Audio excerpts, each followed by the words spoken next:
બધા વ્યુઅર્સને જય જલારામ. આજે 13 જુલાઈ 2024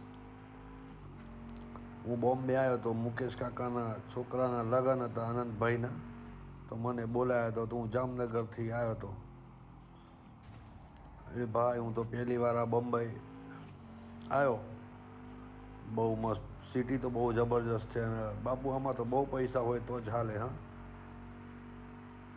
લગ્નમાં બહુ ખર્ચો કર્યો હતો. એવા એવા લોકો આવેલા કે મેં તો જે લોકોને ટીવી પર જ જોયા છે, એવા એવા લોકો મને ત્યાં દેખાતા હતા. પેલો જોન એબ્રાહમ બી આવેલો ને સંજય દત્ત બી આવેલો. પેલો ભૂરીઓ મારો બેટો પેલો દેખાયો હતો. હા, એ હું નામ એનો, જોન સીના, એ દેખાયો હતો મારો બેટો. હિરોઈનો બી બધી બહુ ફર્સ્ટ ક્લાસ આવેલી છે. રેખા બી આવેલી, અમિતાભ બચ્ચન બી આવેલો. એ લોકોનું ખરું ચાલે છે બધું.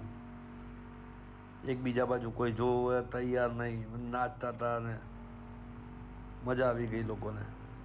મેં તો કીધું કે ચાલો ભાઈ હવે જમી લઈએ. હવે 8 વાગી ગયા તો જમવા જઈએ. તો કોઈ જમવા આવવા તૈયાર નહીં. મેં કીધું ભાઈ અમારા ગામમાં તો 8 વાગે બધા જમી લે. તો કે ના ભાઈ, હું ડાયટિંગ પર છું. તો કોઈ કહે કે હું ઘરેથી જમીને આવ્યો છું. એટલે ભાઈ, લગ્નમાં આવો છો તો ઘરેથી જમી આવો.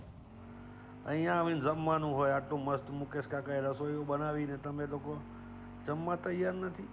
મેં તો એક બે જણને કીધું હાલ ભાઈ તું તો જમી લે. તો કે ના ભાઈ, મારું તો ડાયટિંગ ચાલે છે. તો બધા ડાયટિંગવાળા છે. આ કેવું? મેં કીધું એના કરતાં તો અપાસ કર્યો હોત તે સારું રહેત. આટલું બધું મુકેશભાઈને ના બનાવી જોઈતું હતું બધું. એવું તો ઠીક છે, હવે બધા ડાયટિંગ વાળા જ છે.